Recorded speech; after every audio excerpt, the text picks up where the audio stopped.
Hello everyone, welcome to Advait education edge electrical channel. बेटा, this is your teacher Anup Tiwari. So I hope आप सभी लोग बहुत अच्छे से होंगे और बहुत अच्छे से अपनी प्रिपरेशन को कर रहे होंगे।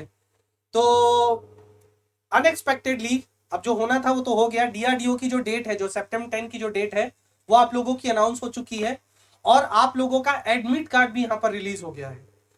जब डीआरडीओ का नोटिफिकेशन आया था और मैं जब क्लास भी आप लोगों को लेता था तो मैं वहां पर अक्सर आप लोगों से बार बार कह रहा था बेटा कि डीआरडीओ का पेपर अनएक्सपेक्टेडली कभी भी आ सकता है। ऑल्दो मेरी एक्सपेक्टेशन ये थी कि आप लोगों का जो पेपर है वो पेपर आप लोगों का दिसंबर में हो सकता है। और इसी के साथ सीजीएल का भी आपका नोटिफिकेशन आ गया कि आपका डेट कब आएगा, एग्जाम डेट कब आएगा, उसका भी आपका वो आपका इंफॉर्मेशन आ गया है ना। अब हम करें क्या? अब यहाँ पर एक बच्चा, एक स्टूडेंट है जिसने मुझे अपना एडमिट कार्ड का ये भेजा था बेटा, एक कॉपी भेजा था। मैं यहाँ पर प्राइवेसी के तहत उनका नाम और जो भी इंपॉर्टेंट चीज है वो मैं नहीं बताऊंगा, बट यहाँ पर आप लोग देख सकते हैं बेटा, डीआरडीओ जो सितंबर 10 जो सीनियर टेक्नीशियन और टेक्नीशियन की जो पोस्ट के लिए आपका था बेटा, इसका पेपर जो है आप लोगों का बेटा, ये 12 तारीख से आपका स्टार्ट हो रहा है। 12 ऑफ नवंबर से आपका पेपर यहाँ पर स्टार्ट हो रहा है बेटा। और 12 ऑफ नवंबर से जो आपका पेपर स्टार्ट हो रहा है, ये 4 दिन तक पेपर आप लोगों का चलेगा। 12, 13, 14 एंड 15 ऑफ नवंबर, यानी कि 4 दिन तक आपका ये पेपर चलेगा। ठीक है। अब आई नो अनएक्सपेक्टेडली ये काफी पहले आ गया है पेपर, और यहां पर अब आप लोगों के पास टाइम बहुत ही कम बचा है। तो यहां पर अब आप लोग अपनी कमर कस लीजिए। मुझे पता है बहुत सारे बच्चे कुछ ऐसे हैं जो एसएससी का भी फॉर्म भरे हैं, और अगर वो डिप्लोमा या आईटीआई पास आउट है तो उन्होंने डीआरडीओ का भी फॉर्म भरा है। तो यहां पर बेटा अब आप लोग फंस गए, क्योंकि 14 को भी आपका डीआरडीओ का भी पेपर है, एसएससी का भी पेपर है। अब ऐसा गवर्नमेंट ने क्यों किया, ये एक अलग टॉपिक है, इस पे अलग से मैं बात करूंगा, लेकिन अभी मैं थोड़ा सा यहाँ पर आप लोगों को दिखा देता हूं।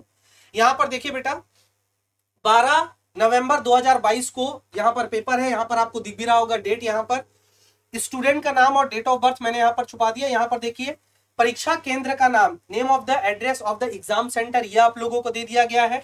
ठीक है। एप्लीकेशन नंबर, एग्जाम का जो ड्यूरेशन है एग्जाम का, यहाँ पर जैसे लिखा है 16:13 to 18:0, इसका मतलब शाम के 4:30 बजे से 6 बजे तक। मतलब इनका जो पेपर है 1.5 घंटे का पेपर होगा। और यहां पर जो इनको प्रेजेंट करने का जो टाइम है, इनको जो पहुंचने का टाइम है, ये इनको यहां पर दिया है। उपस्थित होने का समय 15 यानी कि 3 बजे तक इनको यहां पर पहुंच जाना है। देखिए, एग्जाम सेंटर सेफ्टी पर्पस के लिए आपको हमेशा कहता है कि 1 से 1.5 घंटा आप पहले पहुंच जाए, ताकि आप कहीं फंस ना जाए, कहीं ट्रैफिक का इशू ना हो जाए, कहीं आपके व्हीकल का कोई इशू ना हो। इसलिए वो आपको 1.5 घंटा पहले बुलाते हैं और प्रॉपर आपकी चेकिंग होती है। आपका थंब इंप्रेशन लिया जाता है, आपके आईज इंप्रेशन लिए जाते हैं, फेस इंप्रेशन लिए जाते हैं। ये आपके कोई भी गवर्नमेंट कंपटीशन का पार्ट होता है। इसलिए कोशिश करिएगा कि जब भी आपका एग्जाम हो तो यहाँ पर आप लोग क्या करें, 1 से 1.5 घंटा पहले ही एग्जाम सेंटर में पहुंच जाए। ठीक है। अब यहाँ पर आप देख सकते हैं बेटा कि जैसा एक्सपेक्टेड था वैसा नहीं हुआ। पेपर की जो डेट है वो बहुत जल्दी अनाउंस कर दी गई है।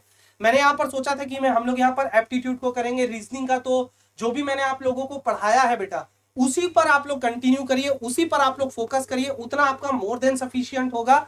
जहां तक बात रही एप्टीट्यूड की बेटा, तो एप्टीट्यूड के लिए वी विल ट्राई, कुछ डिस्कस करेंगे, कुछ करने की कोशिश करेंगे, क्योंकि लिटरली हमारे पास समय नहीं बचा है। ठीक है। तो मैं आपसे यही कहूंगा कि एकदम कमर कस लीजिए। अब सारे आपके त्योहार भी खत्म हो गए हैं। आई नो वर्ल्ड कप चल रहा है, बहुत इंपॉर्टेंट है इंडिया को जिताना, बट अभी आप अपनी लाइफ के बारे में सोचिए, इंडिया को आप बाद में जिताते रहिएगा। तो यहां पर आपका एग्जाम डेट अनाउंस हो गया है।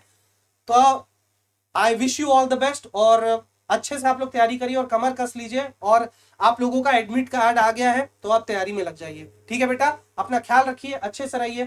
Thank you so much.